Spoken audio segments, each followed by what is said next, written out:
Hello and welcome to the AEW Dynasty 2025 preview. I'm Michael Sidgwick, joined by fellow Dudley boy Michael Hamflett to discuss everything that's in store on this Sunday's show. But before we get into it, if you're a fan of this sort of thing, make sure to subscribe to WhatCulture Wrestling on Spotify, Apple Podcasts, Amazon Music, and YouTube for daily wrestling podcasts where we preview and review Raw, SmackDown, the show formerly known as NXT 2.0. Dynamite, Collision, pay-per-views, premium live events. We have wrestler interviews on occasion, roundtable discussions. We answer sometimes your burning wrestling questions, and we host a round of the week complete with a bloody good quiz, of course, on WhatCulture. Hamflett, what are your broad thoughts about AEW Dynasty 2025? Thoughts feel like they're more enthusiastic than a lot of other people's thoughts. A lot of discussion about the timing of it, about the relatively short turnaround, the impossible to escape feeling that it's a B show, in spite of some of the matches on the card. It is an entirely vibes-based energy I've got for this one. It's not necessarily down to individual builds or individual matches particularly, but because I like the world, because I like AEW at the moment, I am like ready to receive the show. It's the opposite of the one we go back to quite a lot. It's kind of the opposite of All In 2023. They were about to break a record, a bunch of different records. They're about to make a load of history that they will maybe never make again. But I was increasingly starting to dislike the world, and I was unhappy with the card. And it was like, yeah, but it's Wembley. It's a record. It's everything that All In 2023 is. I was like, yeah, but I want it to be riding a bunch more highs than this. Like, I wouldn't say I'm like riding the highest highs or anything, but I just think there are so many interesting things coming out of this that it makes me want to watch it more. This is the most B show flavored pay-per-view, in my opinion, in AEW history. I don't know if that's a tactical approach to see, I don't know where the pay-per-view floor is, or whether they are sort of flirting with the idea of doing more collision-heavy influence pay-per-views to sort of, I don't know, have their cake and eat it too, so that they've got big ones that... Sneaking it in before Mania because the Mania date change. Yeah. It would have been after Mania, so they would have had a chance to take the conversation back, and it's a hard thing to do at this time of year. There's got to be a story as to why it's so collision. And on that, right, there are just the 10 matches announced for this pay-per-view on Sunday. Going down the line now, I'm going to count how many either could adequately be a collision main event, or have in fact already headlined an episode of the BTV show, right? Kyle Fletcher versus Mark Brisco has in fact headlined Collision. Mercedes Moné versus Julia Hart, that could be like a Dynamite TV match, and in fact, with it being an Owen first rounder, ordinarily would be. Will Ospreay versus Kevin Knight. Now, I really, really like this as a pay-per-view match, and it benefits enormously from the fact that Kevin Knight, in the context of AEW, is brand new, but that is very Collision or Dynamite coded. Yeah. Established star, almost inevitably going over a guy who exists to get beat, and I think the match will be fantastic, and I'm actually interested in discussing why and what approach that will take, but nonetheless, it's a TV match on pay-per-view, realistically, a fresher one. But Hurt Syndicate versus Learning Tree, that doesn't seem particularly big. Garcia versus Cole has, in fact, either headlined or has been on Collision twice as a singles. Chris Jericho versus Bandido has headlined Collision. Death Riders versus Rated FTR. FTR Love Trios matches on Collision. Yep. We've been here before, not the specific match. But, you know, I mean, if they did it on Collision, I would not bat a single eyelid. Omega Speedball Ricochet, different gravy. Omega never really wrestles names on TV. So that sort of, I think, could be classified as a special attraction worth forking out money for. Like, historically, though, the triple threat dilutes the bigger singles, and we're getting this instead of a big Kenny Omega single. So you could make the argument. You could make the argument. Toni Storm versus Megan Bayne. I have no problems with that, particularly with the nature of Megan Bayne's push. They want to treat her as a special attraction. To a degree. Mox versus Swerve, that's pay-per-view stuff. That could headline realistically a Double or Nothing, or, you know, maybe an All-In, certainly a Full Gear, All-Out Wrestle Dream, whatever you like. So, 1, 2, 3 matches are Collision rematches. I amped up stakes, but there are 3 Collision matches and yet more matches that you could accept or would just rather expect on a Collision. So I think that is dampening my enthusiasm for a show that, here's the thing, inevitably will be at a minimum very good. It's AEW on pay-per-view. There's a standard, there's an expectation. There is a sense as well that things get saved for it, all the best sequences, all the best spots. You know, it's a pro wrestler deal. I'll save that for the pay-per-view. So my expectations are high. My enthusiasm level is relatively low for this, and that sort of is contrary to AEW's form in 2025. Broadly very good, and if not very good, then certainly very, very promising indeed. We'll go match by match imminently. But that's my read on this. It feels like it doesn't feel essential, this. Lower expectations and a card like this is often to wrestling's benefit, isn't it? Because the amount of times we've seen shows that are so much greater than the sum of their parts, the amount of, even the biggest ones, the most celebrated cards, like the best and obvious example that we always go to is Rock and Austin X7, right? But up and down that card, there's a bunch of stuff that is either extremely lightweight or built in the short term or a rematch, or a combination of all the above, and then obviously it just creates this magic show.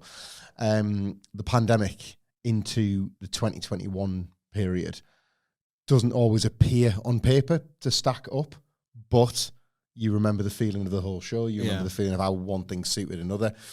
I still think there's range on this card. No, there is range. I think it contributes to the show being better.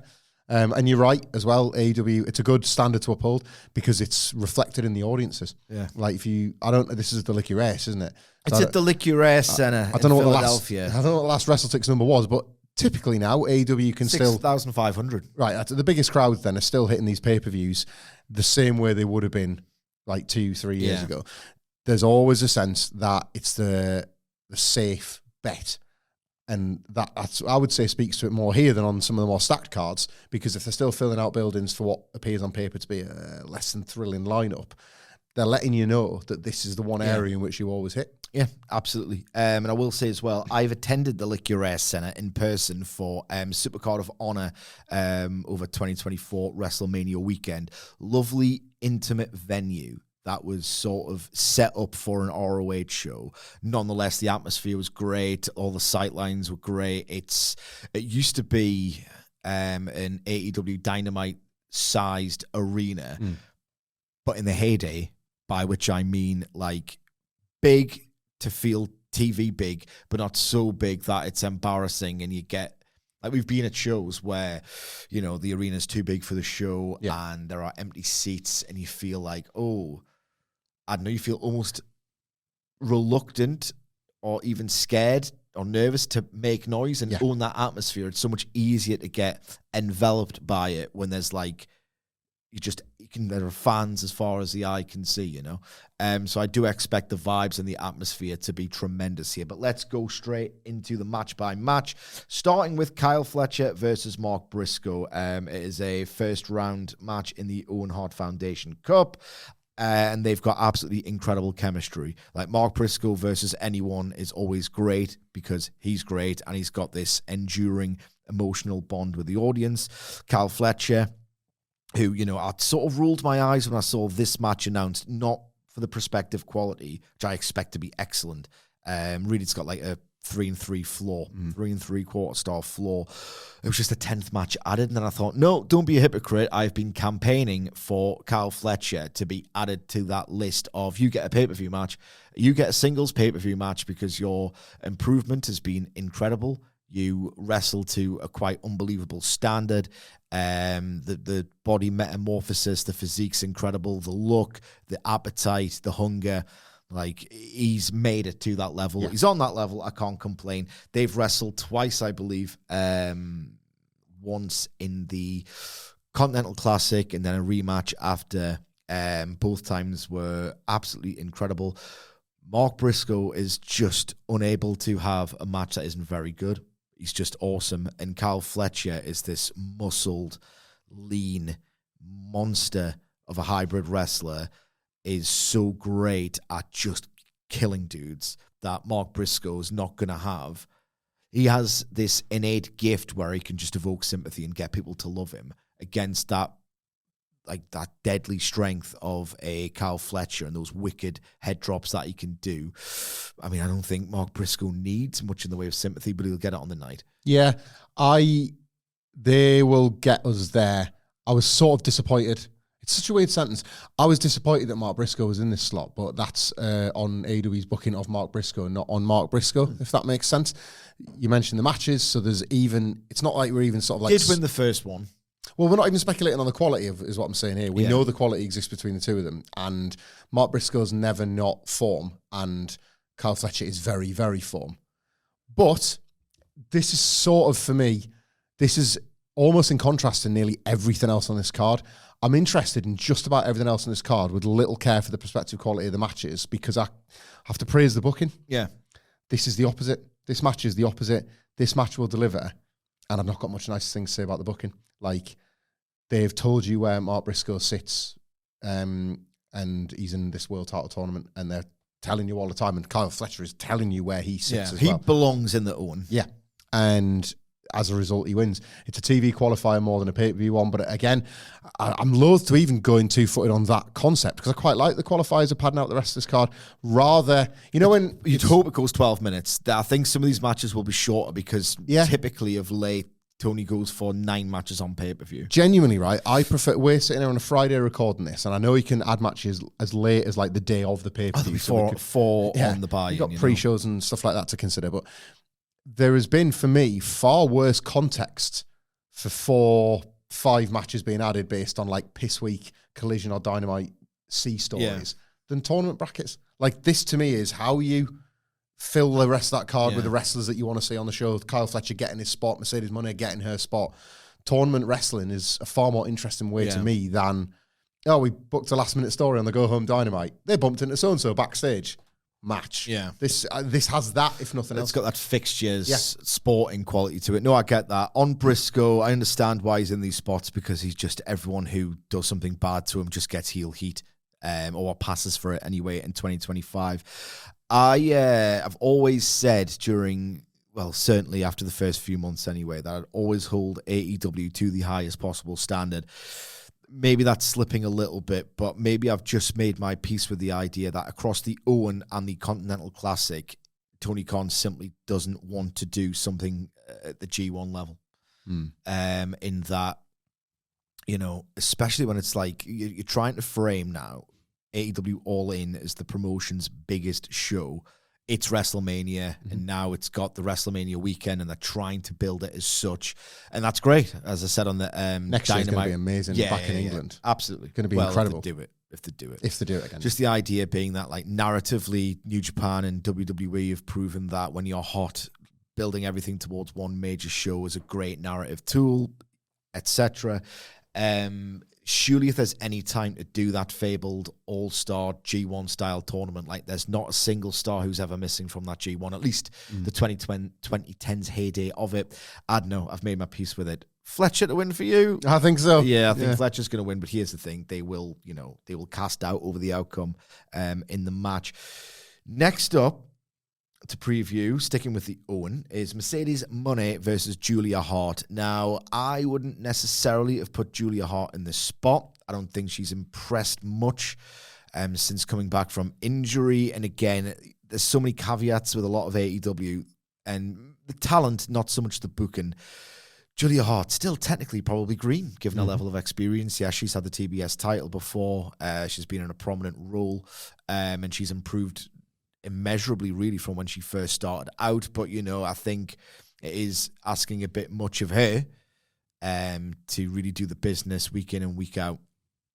This, for me, if nothing else, I won't be watching it as this dramatic contest where I don't know who's going to win. I won't necessarily be watching it either as this great match, albeit predictable. I want to see just how far Mercedes Moné has come to really being that ace, because she's been phenomenal over the past however many weeks and months as a presence, a TV character. She's like becoming really funny. The big match record is really starting to match the legacy and the reputation of Mercedes Moné, and she had an absolutely great TV match with Billy Starks. Can she replicate that magic here against someone who is capable of having good matches? I don't think I've ever seen greatness out of Julia Hart. No, not yet. But it felt as though she was, she leveled up when she had the TBS title.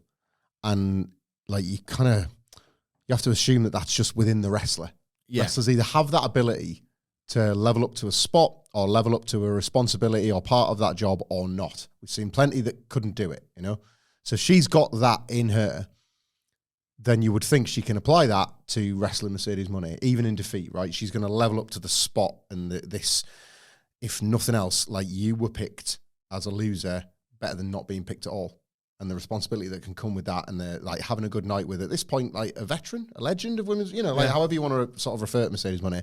I think there's a lovely final third of this match, sort of hiding in the chemistry between the two. Yeah. Julia Hart's ability simultaneously as a babyface on the comeback and as a spooky character to be the perfect contrast to Mercedes Moné, who thinks she's got total control. Yeah. She's dominating through that second third of the match, and then the comeback that Julia Hart makes isn't just putting Mercedes Moné on the ropes, and like you can almost like visualize the disgust. Yeah, that Moné's found herself suddenly in a struggle, but then also her ability not to no sell, but to just be like a little bit scary and a little bit like otherworldly. That she's got that like extra kind of power source she can unlock. That Mercedes is like, what's going on here? And that gets you, I would say, quite a dramatic final third. And to your point about the Billy Starks match, Mercedes, I love that match. As Sasha Banks was always brilliant at this and has found it again as Mercedes, is always so great as a heel at like extracting the very most drama out of that last 5 minutes. Like as a heel, she has to, the character makes sense. She wins way more than she loses as a heel. So what's one of your core jobs is to make those final few minutes feel like the most dramatic struggle for the babyface to get the win over. Yeah. I think she might do it here. Like, you're right, like to assume this to be some sort of like match of the night thing would be setting yourself up for like a fall. But as far as like undercard tournament stuff goes, like I think a bit of a sleeper hit sits in this one. Well, we'll see. I'm going to say it again. Every single time we preview, or I preview, or Wilborn and I preview, or whatever, an AEW pay-per-view, I will try and manifest this. There'll never be a Reddit thread. Hopefully there'll never be a Reddit. But there'll never be a Reddit thread of what was the best fourth match on a pay-per-view. There's been matches that have gone on fourth that have stolen pay-per-views, but there's never been a WhatCulture list or a Reddit thread or a X engagement post saying, guys, what was the best fourth match on a pay-per-view ever? The reason why I want, and this should fill a slot, a opener with the women's division on pay-per-view is that it's a neat little trick to just instantly make it more memorable. Like, if I went down every single AEW pay-per-view, in my head, I can remember every opener, every main event. A lot of matches in between, but every single opener, irrespective of quality, purely because it's just an important, memorable slot. It's first, you know? The women should get it because they don't get much help from the booking. That sense of, if this just is awesome and it happens to open, people will instantly remember it. Oh, it's one of the best openers in AEW pay-per-view. You know? Yep. I'd like it to go first because this Mercedes is received big time as a star by that AEW crowd. Now, if this goes sixth on a 10-match card, it really might struggle. Who won't struggle, who never does, to command an unbelievable atmosphere is Will Ospreay, rounding out the Owen Cup matches on Dynasty is wrestling Kevin Knight. As I mentioned in the intro, if this happens on Collision or Dynamite, 4 months into Kevin Knight's run, it's like, good match. And that's pretty much where we're going with it. This works, and I really like how bold it is because Kevin Knight has had 2 really impressive performances in AEW. He feels brand new, and now he's getting this slot. I just like it. Yep. I like the timing of the match as much as the potential quality ceiling. Now, Will Ospreay is unbelievable, and his most, rote Ospreay match is just almost precision engineered to get fans to lose their minds. The worst version of this match, or the most basic version of this match, is still pretty much 4.5. That's his flaw. And that's old Dave money as well, not this new ridiculous currency. What's interesting about this, though, is Will Ospreay on pay-per-view is a different animal. I think he'll be looking to add a different texture or tone or something to this. Could he almost play situational heel? Because he'll want to do everything to get Kevin Knight over. Maybe even to his detriment. Will Ospreay loves wrestling so much, and he has that, ill-fated, noble failure outlook of I'm going to try and get everyone over in my matches. Yeah. And I think sometimes it works, sometimes it's just too nice an idea. But because I know he's got that mindset, it's evident in all of his matches. If you listen to any of his interviews, he just wants the best for all of it and for all of his opponents. Could he do this hyper-athletic, super bomb-lobbing Ospreay match version of Brett versus 1-2-3 Kid, where Kevin Knight kind of gets into it? He's like, I'm not sure I like this. I'll have to put him in his place. It'll be very, like Puro informed, but look where he made his career. Yeah, I think he could. I think he should, and I think he will.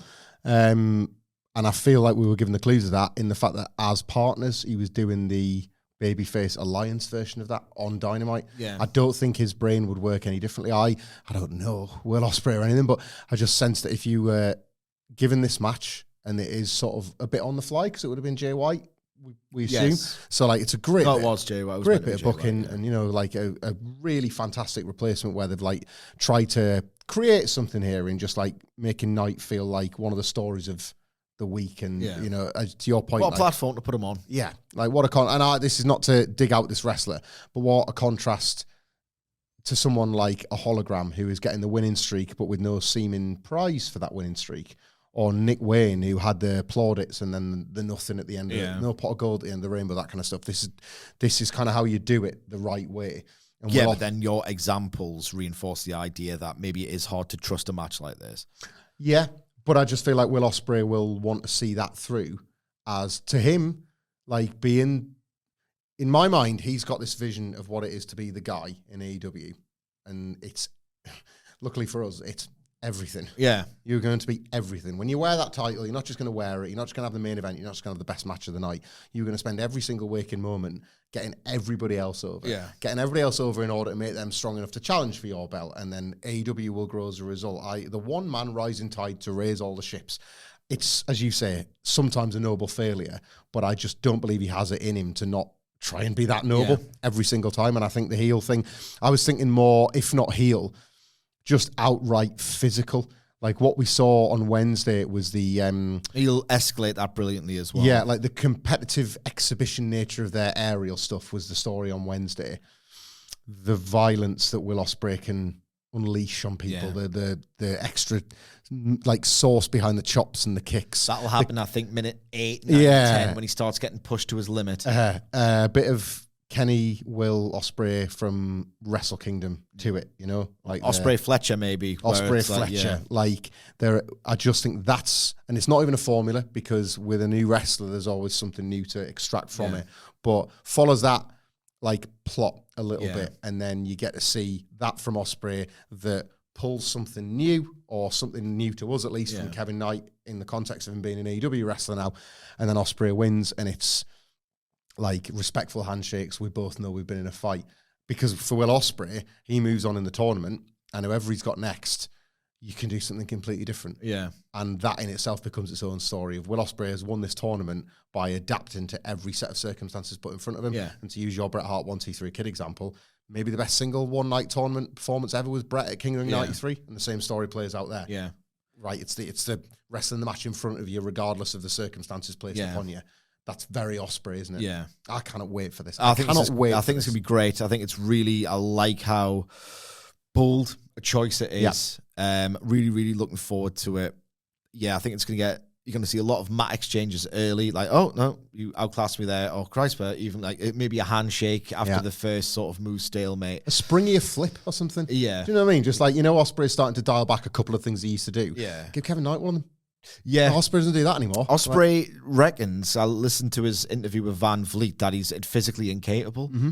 And it's that weird thing where Van Vliet was incredulous that Will was, I've toned it down. I can't do the stuff I used to do. I can't be as good as I used to be. And he's like, are you joking? Like, your matches are so hard hitting, and the stamina's unreal, the athleticism. He's like, I still can't do a lot of what I did. He reckons he can't do a proper shooting star press, and he has to go over the rope. That rope one that he does, and there's certain moves that he can't do. I love that idea. Where it's like, I bust one out to prove that he can still hang, like literally at that aerial level, But he's knackered. And then Knight gets a couple in on him later on. There's loads of scope for good storytelling here. Again, like, what was really, like, I'm not saying it's a template for anything, but a really unheralded match from 2023 AEW. Darby Allin versus Nick Wayne on TV. I love the idea where Darby Allin was the mentor, and he was like pretty cruel to Nick Wayne in that match. You know, like bit of tough love, and that so cruel, unwittingly cruel.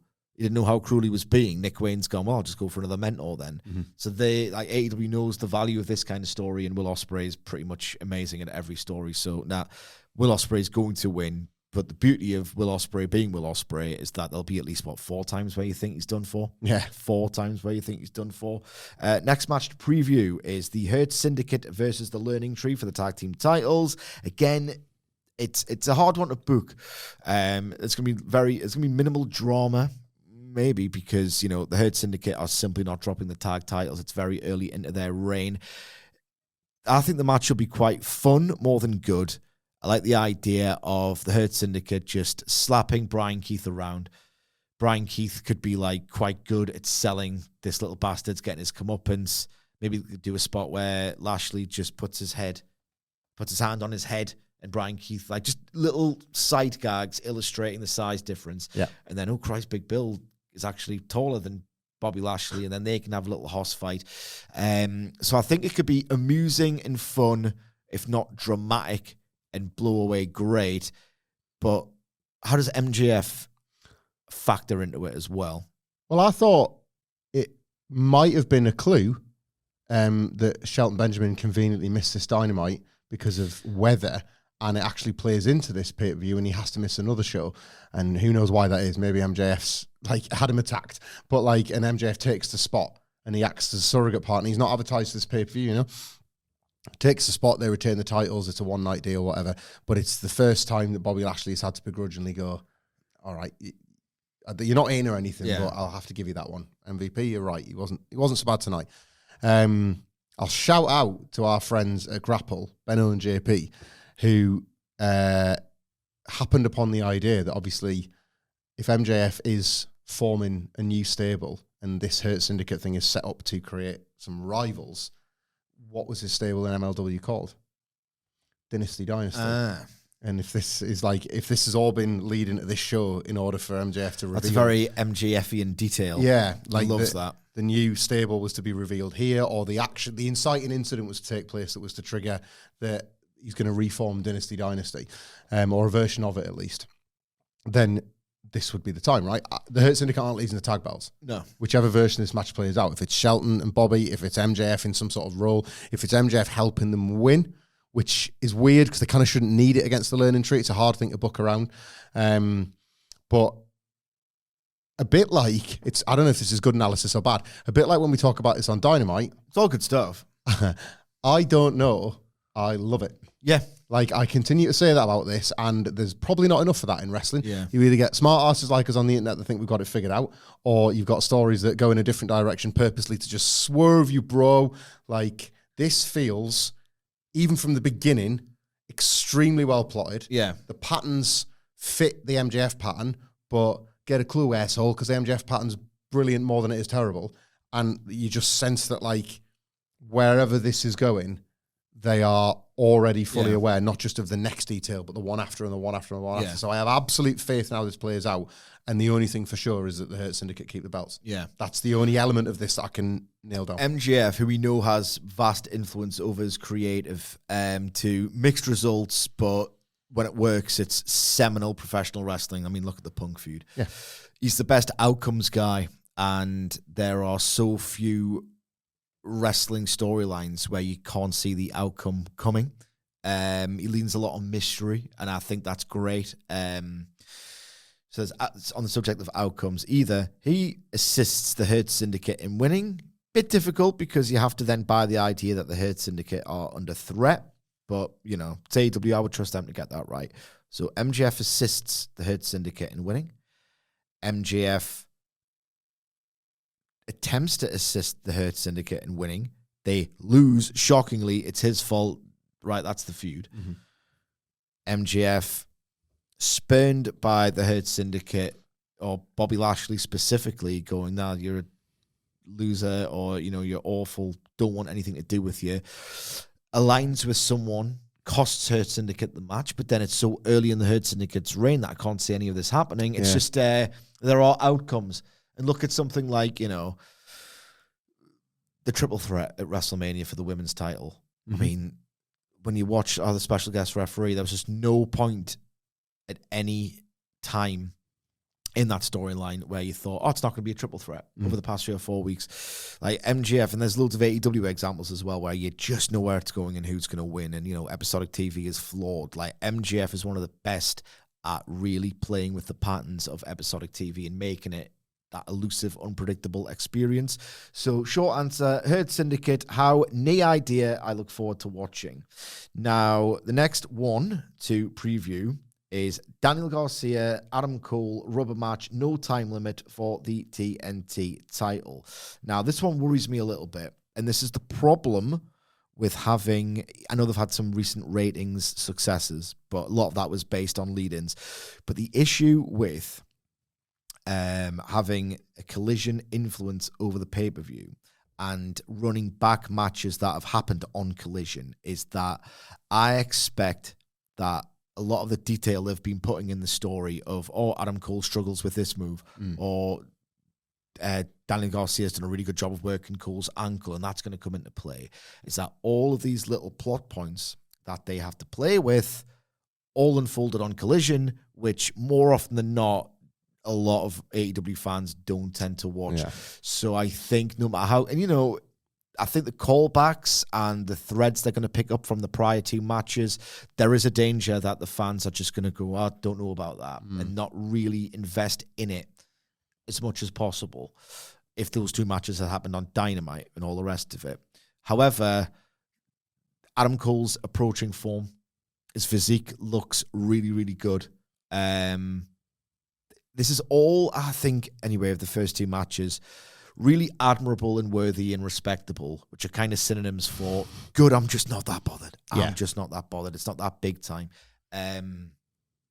So I do worry about this, and you've got to worry as well about the time limit. Yeah, I think I don't want to get trapped in that mindset that everybody did when Cody said there was going to be judges. And everyone, oh no, it's going to be a time limit draw. And it was like, no, the judges are there to create the illusion that it could. Just total realism. Yeah, shooting for authenticity, don't panic. So I don't want to get caught in that bit of panic, but I do feel like there's almost a it has to go more than 20 by necessity. Yes, given the story beats. Yeah, even though we were kind of talking about this over the desks, there would be something really cool and bold in subverting that and I think it would make more sense if it was Garcia going over Cole, by the way, him doing him in 2 minutes. And everything you've described about Adam Cole's kind of return to form that is both kayfabe and reality is seemingly destroyed in a moment by Daniel Garcia just at his Red Death best. Gets him in the Dragon Tamer, gets him in something that just leaves Adam Cole with no choice but to tap out or to surrender or whatever. And that's that sort of Dark Night of the Soul moment for Adam Cole. Yeah. It's I thought I was finally through this, whether you want to call it a crisis of confidence, whether you just want to call it a bit of a loss of form. Yeah, you can really, this is what we used to talk about, or certainly what AEW would have wanted to talk about in the era of sports-based storytelling. There is a way to there's a lot of that in this. Yeah, lift elements of reality and just fold them into your fiction. And Daniel Garcia winning here in short order when the time limit has seemingly told you that it's going to go long would be, again, very bold and very interesting booking because you'd have no choice but to at least lean in on what Adam Cole's going to do next. The problem here, I think, that has been revealed by this match and this series of 3, that, again, he's getting critical acclaim in very small circles, to your point about who exactly will respond to it. There's probably a wider conversation coming out the back of this pay-per-view, no matter how good this match is, about the Daniel Garcia TNT title reign, and have they tried to stick a belt around his waist in place of a push? Yeah. It doesn't... I mean, that's what's happened. You don't have to ask the question. He doesn't feel more over, but then... There's always that disconnect with Garcia, isn't there? Yeah, and this hasn't been the thing to connect, ultimately. So I don't know. I don't know if win, lose, or draw coming out of this, you can look at Garcia currently as a pushed prospect. He's got a pay-per-view match. Right? It's so weird, isn't it? They're having the cake and eating it. Wrestling does this sometimes. He's got a title match on a pay-per-view with a match that absolutely has a story, that is rooted in pro wrestling, which is what a lot of people just want all the time. Yeah. Give me wrestling flavored stories. Let that be the story. And yet, I think this is evidence that sometimes that isn't enough. Yeah. Because there is a clear lack of investment in the other stuff, the extra stuff in Garcia. And I just think coming out of this, it's probably Adam Cole we're going to be thinking of more than Garcia. Yeah. And that's not where you would have imagined when he won the belt the first time. You would have been thinking, right, now here we go. Yeah. We're still not there. Yeah, I feel like there's a character shift coming for Cole on the back of this result. I'm expecting Garcia to retain that character shift for Cole to happen because at some point this year, whether it's Sunday or All In, I don't think it's Double or Nothing. It feels like, right, if not here, right, we're going to All In with the sunk cost fallacy, Death Rider stuff. At some point, hopefully July at the latest, there is going to be a babyface world champion in AEW, and they will need heels. And Adam Cole, if he's really getting serious about this, he's starting to really work on that physique. He's starting to find form in the ring. I mean, you've got a really valuable asset who was capably headlined pay-per-views before as a heel threat to Will Ospreay or Swerve Strickland, you know? Mm-hmm. So maybe it's that one defeat before. Right, okay, that's one defeat too many. I have to start taking some shortcuts. I had another idea because in my mind I'm thinking, how would Kenny Omega sort of factor into all of this? Kenny Omega has wanted to work Adam Cole forever. Kenny Omega teased working Adam Cole as his sort of comeback fooed after Full Gear 2021. They've seemed to be either injured at the same time or separate times. They've never seemed to exist in the same universe at the same time. He mocked him when he came out, didn't he? And the other guy is dead. Yeah. There was always supposed to be that little needle between who was the leader of the Elite. Yeah. Initially. And then Cleaner I got this. Yeah. When he talked over him and stuff. So the idea was they were going to feud. Kenny Omega thinks the world of Adam Cole. Sweetheart. So maybe with the idea that Omega is... Certainly it'll help my investment in this match, even if it's not really within the fiction. The idea of Kenny Omega, who looks destined to unify the international and continental titles, might want another one. Oh, yeah. AEW with too many belts. Cole being TNT champion would add championship stakes to something that Omega's always wanted to do and has been teased heavily years ago. Yeah, but I expect it might be on the agenda. I still think Garcia's winning to catalyze the Adam Cole heel turn. But yeah, we're only at the halfway point. What time are we on? 38 minutes.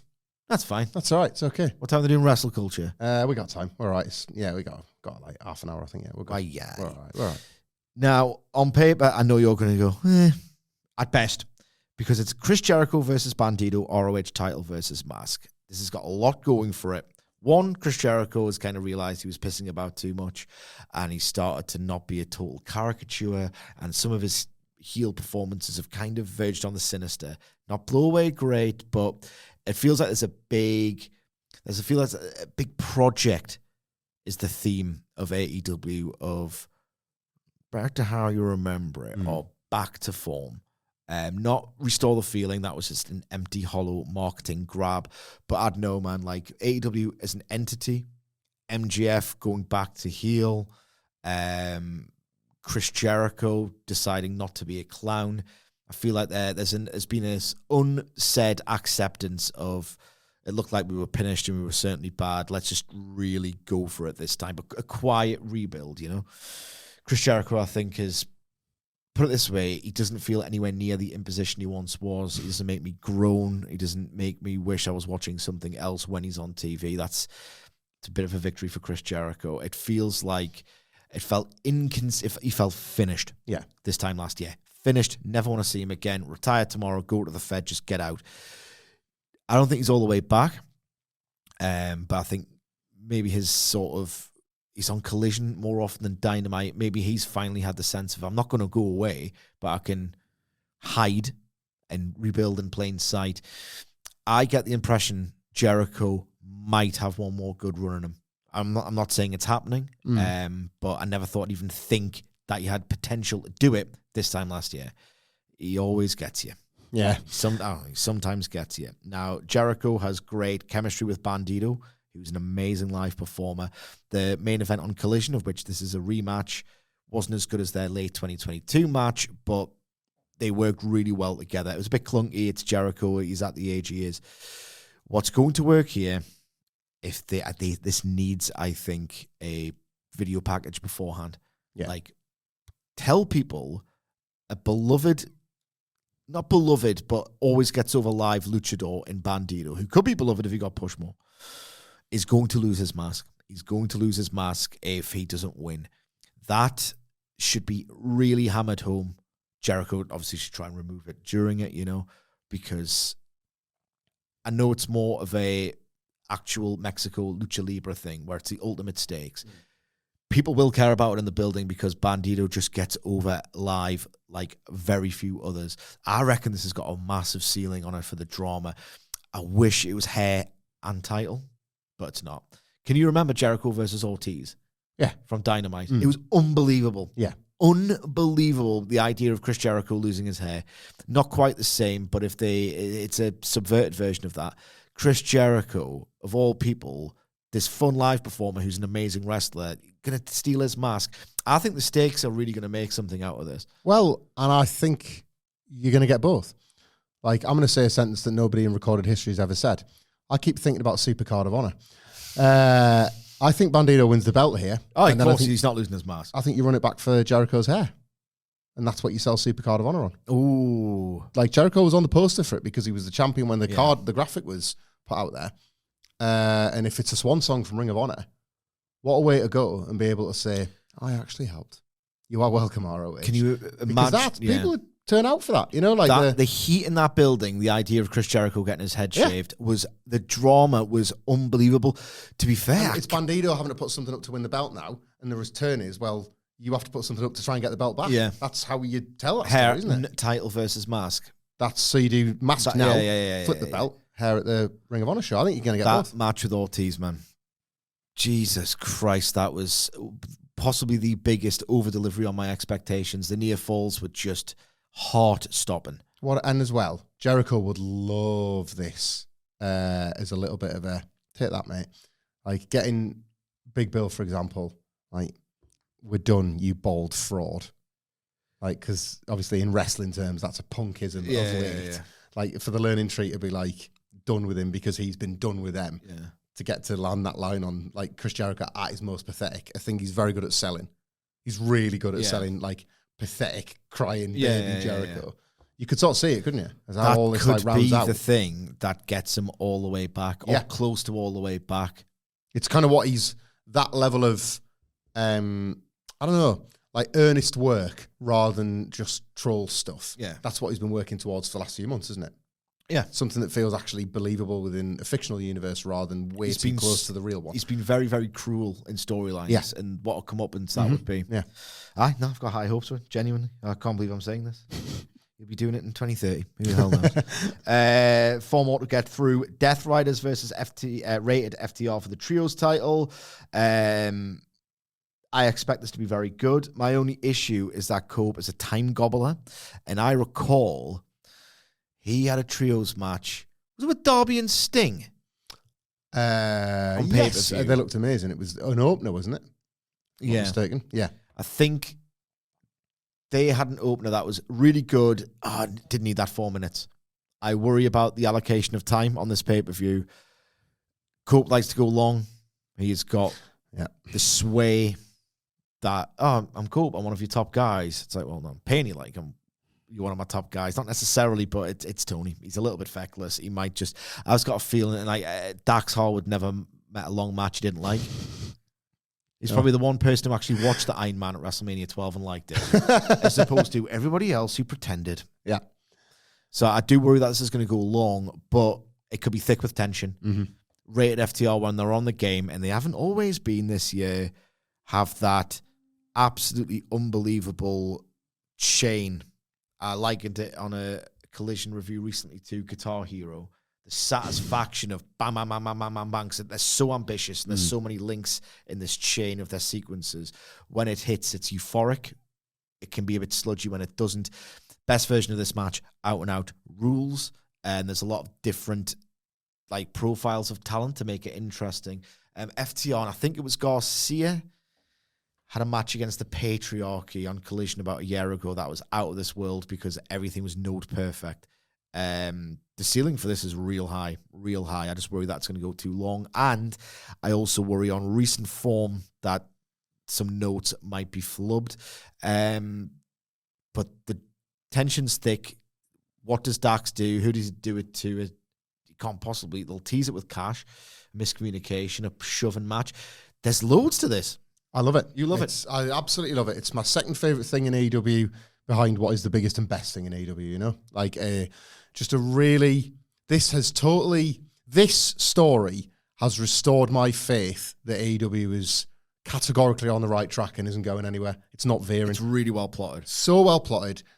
Something that has clearly been instituted from when Cope was still feuding with Mox, because it's the way out of one thing in the way into something else. That something else leads to a bigger something else that feels like stadium sized, which is the show they should be pointing towards. I love it. And I love the performers in it, and I love the logic attached to it.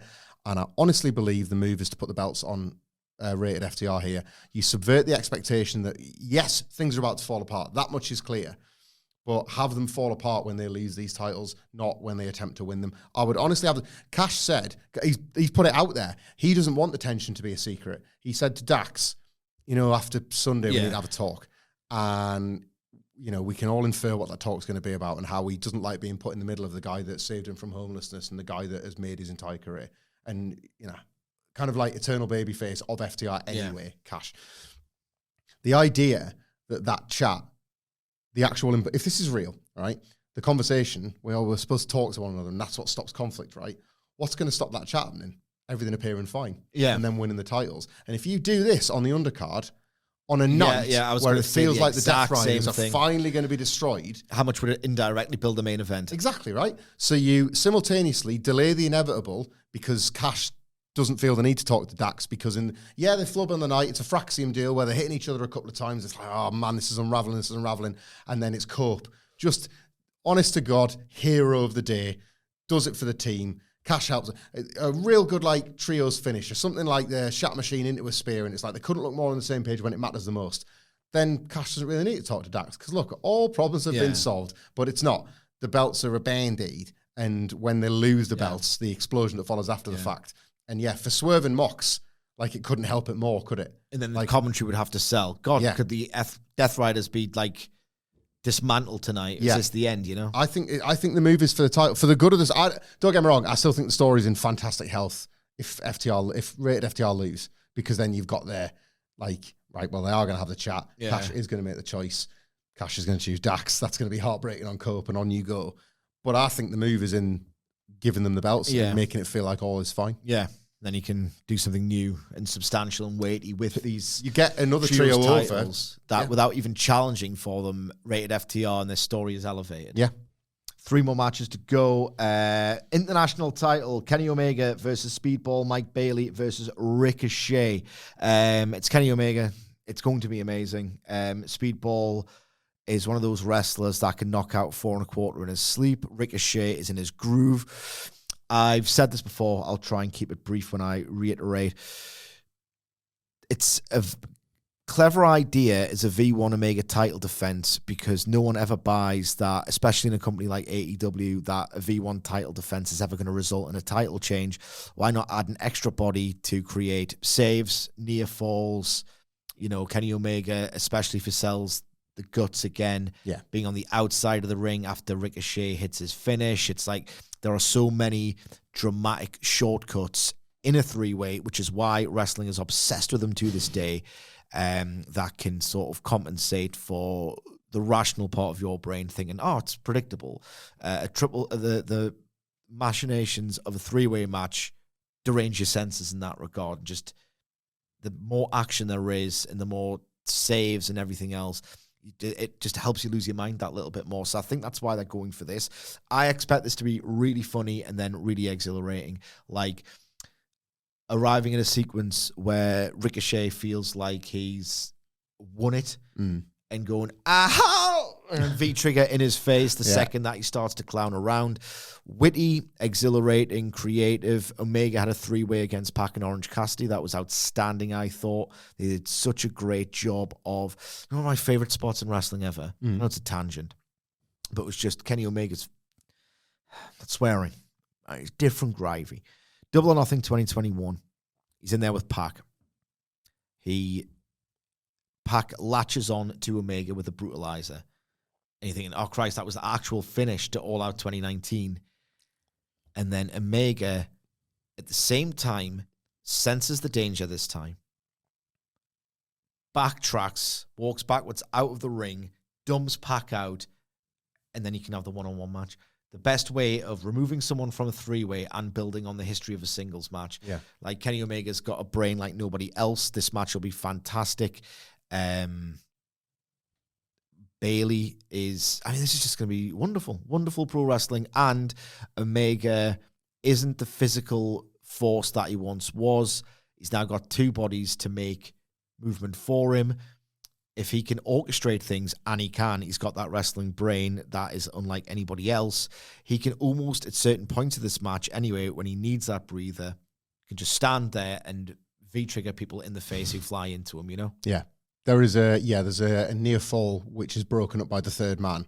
That's one of the loudest responses to anything in the whole building on this show. Yeah. You can already see it, can't you? You can't see the construction of it, but it's like, I don't know, for example, Ricochet doing double rotation to break up a 2 count, because at that point the match has reached that point where you can kind of get away with that. I was so assured by the quality of this match from the promo 2 weeks ago. Yeah. The way they nailed the exact amount of dorkiness from Speedball and Kenny that is babyface dorkiness versus Ricochet thinking he's not a dork. I'm going to get the belt and I've already got the girl. Yeah. See you later, non-sex habit. They nailed that dynamic so well in that one promo that I had immediate faith in the match, because it is very clear just how much they're all on the same page. I expect Kenny to pin Ricochet. I think it's not an out, but it's a good thing for Speedball to not have that pinfall loss on his record yet. Although if he loses the One-Winged Angel, that's fine, because it's the One-Winged Angel. I can't wait for this. It's when sometimes you kind of say things are lightweight in wrestling and it's a criticism. This isn't. It's lightweight, but it's not a criticism. Yeah. I'm so looking forward to how your point about this being the first defense. It's kind of, I don't feel any sense of anxiety over Kenny losing the title, and I don't feel any anxiety over Ricochet the heel winning, nor do I feel the anxiety of Speedball, a guy that I'm into right now, having a bad night. Yeah. It's this lovely kind of, all right, I get 20 minutes for this. Yeah. There's not a single thing I dislike about it. Watching with a smile on my face. Result not in doubt. Action should be a joy to behold. Yeah. A nice match to sort of relish and live in, this one. Absolutely. I did have one idea as well. Like the idea of Kenny Omega is always great. I mean, look at Revolution 2020, for Christ's sake, of wrestling 2 matches at once. Yeah. Where depending on who he's in the ring with, there's a different tone. Like a respectful Omega would always call it a gentleman's contest in 2020 with Bailey, and then Ricochet starts being an arsehole, so he has to punish him with violence. Then they could subvert that by Speedball does that moonsault knee drive, doing that into Omega's guts. Oh, yeah. And now he's got 2 arseholes to contend with. There's loads of potential here. Yeah. Andrew Zarian, very reputable scoopster from the Mat Men podcast, was talking about this, and he's talked around, he might have a scoop to do with Omega. Then in the same breath, he said that he's really looking forward to the match with Okada at All In. Does someone debut? Does someone return here? He said something about, when discussing the prospect of this match, that he's got some kind of scoop. Young Bucks return? I mean, I'm really enjoying Kenny without the Young Bucks at the minute. Me too. You know what I mean? So I don't know what's going on there. It didn't happen, obviously. Or a Perry return. Yeah, Jack Perry, I suppose. Because, he was storyline responsible, not for writing Kenny out, but compounding the damage. You could, honestly, right, and this sounds, it's going to make me sound like a hypocrite, because last year it was almost galling to kind of see Jack Perry continue to get opportunities when it's probably somebody else should get a go now. It's okay to fail, and it's okay to not really own the spot, and he didn't own the spot. Yeah. However, if you were going to do a stopgap blood feud, I know that should be a paradox, but if you were going to do a stopgap blood feud before the inevitability of Omega Okada, Perry's the guy, isn't he? Yeah. You've got the storyline, the fragmented new elite, the attack on Kenny last summer. You get like a good, you could double or nothing that bitch. You could double or nothing that bitch. And it serves several purposes on the road that we know we're all on. Don't hate that. Don't hate it. And Kenny's so good at selling that at this point you just have to flick the finger against that abdomen. Yeah. And you can buy that he's like on his deathbed. Mm-hmm. So that was the problem with Perry as the heel. Like his heat spots weren't really convincing or engaging. Put his goat head on and charge at him. Maybe. This was such a good, analytical, serious podcast, and then he Wilborned it. Anyway, that might happen. It might not. Toni Storm, Megan Bayne rounds out our preview with the first of 2 world title matches. I will buy the idea of Megan Bayne winning because the push has been so committed. I've said it before, I'll say it again, inevitably at some point. I often do repeat myself. Hopefully the mega fans do forgive me. Megan Bayne is Nyla Rose for the first time. This monster you can take seriously. I can envisage a future in which Megan Bayne will have the V1 title defense against new Women's World Champion Jamie Hayter or whoever it might be, or TBS Champion Athena if she's a babyface or whatever. Because she's so brand new and because she's beaten Statlander, who's top 5 irrespective of gender, I'm buying the push, therefore I'll buy the idea of her winning. And she's still a bit green, Megan Bayne, but Statlander helped her to have a really strong series on Dynamite. I expect Toni Storm to do the same. I love the no-sell spot from the hip attack. Of all moves that Brian Alvarez is terrified of, the no-sell, that was badass. Do that again in the guts of the match. Yeah. Or a kick out of one to just build on it, to tweak it a bit, because you don't want to do the exact same things. My hopes are high for this. I'll be invested in the outcome. I mean, if I'm putting money on it, Toni Storm's winning. But the suspension of disbelief will be there for me. Totally. Good booking all the way around this. I repeat myself a lot about this point, but it's because I don't think there's enough of it in modern wrestling. I love committed push, kind of like other characters and factors be damned. I love the feeling that a promotion is promoting a talent, and that sounds like the simplest thing in the world, but it gets lost more than it should. It does, yeah. Like, it really does. I think the churn is part of the problem. I think bloated rosters, because I think WWE is already, and we can see it falling afoul of the same problem that AEW has found itself in. Things get lost, details get missed, characters don't get the time they need, the motivations get coloured by other factors, whatever. This is like Route 1 building up a challenger booking. She couldn't have looked stronger. She's proven that she can beat the champion. She's looked dominant, confident, unflappable in the face of a Toni Storm character who has kind of beaten or can beat anybody. Yeah. This is how we do it. I have that 1%, and it's the only 1% you need. Is because there is enough precedent, not just in AEW, but in wrestling, that sometimes like the unexpected happens and the outsider gets it done. It would be that perfect kind of upset where when you actually watch the match, it doesn't feel like an upset. Yeah. That sort of, I'm trying to think of like a really good dominant giant performance, and the stupidest one has come to my brain, so I've got to say it to let it out. But like when Great Khali first beats The Undertaker with a foot on the chest. It's preposterous. They're not comparisons in any other way, but it's like, huh? And like, that's how you do it. But that is how you do it, right? She's not going to win, I don't think. I'm more than 99%. I think Toni Storm will win. But I absolutely back this kind of push. And I hope for Megan Bayne's sake, there's worse roles to have than the Nyla Rose one, truthfully. Yeah. But I hope that... That's so slight on Nyla Rose. Not at all. Not at all. Great it's a hard spot on a day. Yeah, hard spot to occupy. And like, I hope that like Megan Bayne shows even more, and it's not the end of the road.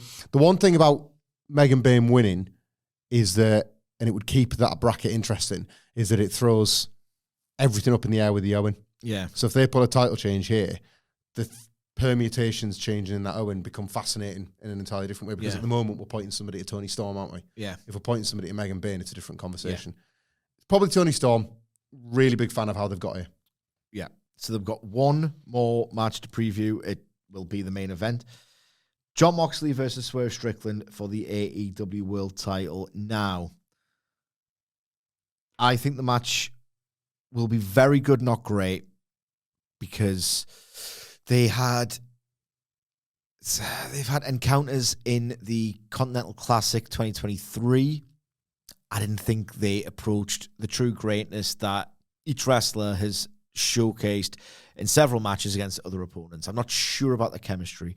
I think the atmosphere, I think people will come up for this. A lot of people think Swerve will win. Mm-hmm. There is a belief there. There's an obvious love for Swerve Strickland. I think the atmosphere will be unbelievable. I think it'll elevate.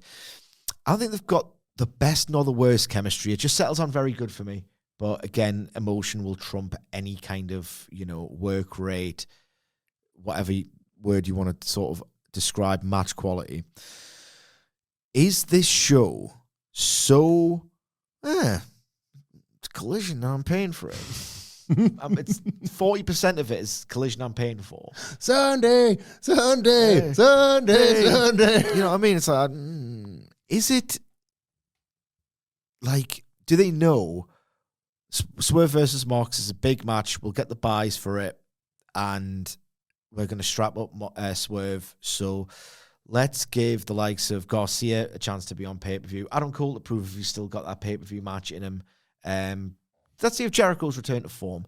This has been booked in such a way because they know they're strapping up Swerve and it's going to get the ultimate feel-good ending and that relief of, oh my God, not only is the Death Riders over and done with, or, John Moxley doesn't have the belt, but hey, look at some of these other wrestlers coming into form. Literally all of AEW, including Collision's really back again. I don't know. I still think that, and again, it's not canon, but Will Ospreay did an interview with Van Vliet, and he's learned under Kenny Omega that everything you say counts and will get poured over by losers like me. That the promo that made him think, I need to make that move to AEW. I do need to make that move to AEW was John Moxley post brawl out, give me the ball. And I think you bring that up in a potential match between them at All In. I think Ospreay's winning the Owen. I'll have the ball, thanks, mate. And it's round, not oval. Yeah. English, isn't it? Is that anything? Is that anything? This could have been the podcast that got new people in. That still is. Well, get yourself a podcast that does both. Indeed. NXT, wherever you get your podcasts from. But the way I'm looking at this is Ospreay's probably going to win the Owen. If it's Ospreay versus Swerve All In, which could happen. What's Hangman and Swerve doing? You've got the finish for this that makes Moxley win. I just think that I don't think it's the best idea to do sunk cost fallacy. I think why not just be the best version of yourself now? And give it to Swerve. Yeah. I will say Mox, I find him easier to buy into, and I'm less bored of him. The Spike thing ruled. He's not working with Cope. There are benefits to this. Use Cope as the lowest possible bar. I mean, it's only ways up from here. Yeah, but for me, it's true. Yeah. And there's two finishes. You've got one, I've got one, depending on the result. I'm putting my money on Moxley here. I just think that they're going all the way to All In with it. If Swerve wins, I mean, it's one of those where I'm kind of going to be waiting for Hangman to come out for this match. A little bit. Yeah. So I hope the atmosphere is red hot from the bell, which I expect it to be. It's good, though, because he could run off the Death Riders. Yeah. And that's the way you arrive. And that's cool. You know what I mean? He run off the Death Riders. There's no need for anybody until, So my fantasy booking, tweeted this, many of you will have seen it, hopefully the mega fans will forgive me, is Hangman clears off the Death Riders, Mox is like, beleaguered, doesn't know what to do. Call back to Full Gear 2021 when Matt Jackson did it on his behalf. Hangman will do on behalf of Swerve the endorsement, the nod of it's all forgiven. This is your destiny. Go for it. That nod. You've got to finish if, in fact, Mox wins. Yeah. I thought this a few weeks ago, and I'm all the more certain of it since they've doubled down on bringing Hangman and Swerve back to the front. And I've added an extra detail because I'm wanting to do that. I actually think as part of this, Swerve's going to be the guy to beat him. Swerve is actually going to be the guy to beat him. A lot of people think it, but just going to hold the match in good stead. Hangman Page, as part of their go-home amazing discussion that everybody has talked about, where Swerve goes, or when Hangman says, so you deserved it, and Swerve goes, I know. Everybody's focused on the end of that speech because it was such a powerful moment, and Hangman, the realization written across Hangman's face that we've run out of road here. Yeah. That started with Hangman confronting him saying, have you forgotten? I can never let you hold the AEW title. Have you forgotten what this is all about? I told you I would never let that happen. I think Swerve gets the belt out of that briefcase for the first time in forever, and we see the belt and it's for the longest time, and Swerve's got it in his hand, and accidental buckshot. Moxley moves out the way. Swerve takes the buckshot. The belt flies out of his hands, and that's how Moxley gets the win. So even a literal playing out of, and Hangman didn't even want to do it. Yeah. This time he wanted to take out Moxley, but he just dives, escapes. The Death Riders have all been scattered, whatever. And Swerve takes the buckshot, and Hangman is like, Moxley throws him to the floor, whatever. And we don't get that follow through straight away. But it's this one last, oh guys, you were so close. And I don't know if that means they have to fight again, or if they're actually able to learn and grow. Yeah. I mean, like, if we start fighting now, we've gone a long way back to kind of not being psychopaths and doing awful things to each other. Are we going to let this miscommunication tear us apart again when we got so close? And explore that, I don't know the answer. Yeah. Maybe they fight one more time, but maybe either way, that becomes the new detail to dwell on. Yeah. That like Hangman Page was actually ready, not just to forgive Swerve, but to help him do the thing he said he would never do, which is let him hold that belt again. And I love that we've got it. Like, I genuinely do think that, I know people have always just said it about Hangman Page and the main character, but my take has always been slightly different. And I think it's an immense credit to Hangman Page that as many people think that. I think it is absolutely down to who he is working with. And we had it with Kenny, and now we have it with Swerve. I think he is too easy a character for Tony Khan / a creative team to sometimes let sit on the hob. Yeah. When the dance partner is there, it's perfection. And it's feeling that again with Swerve Strickland. Yeah. I do think the main matches for All In will be Omega Okada, Mox Ospreay, Swerve Hangman. But let's know what you think. Like, is it Mox or is it actually going to be Swerve on Sunday? Let us know in the comments if you're watching this on YouTube or on X if you're audio only at WhatCulture WWE.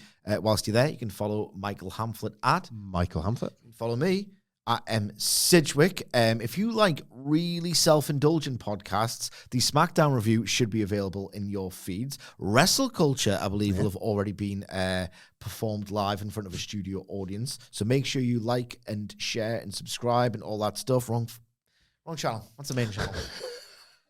Get my podcast head back on. There we go. Thank you very much for Hamflett for joining us today. I will never do an intro perfectly as long as I live, but hopefully AEW can do a perfect pay-per-view this Sunday. Thank you very much for joining us, and we will see you soon.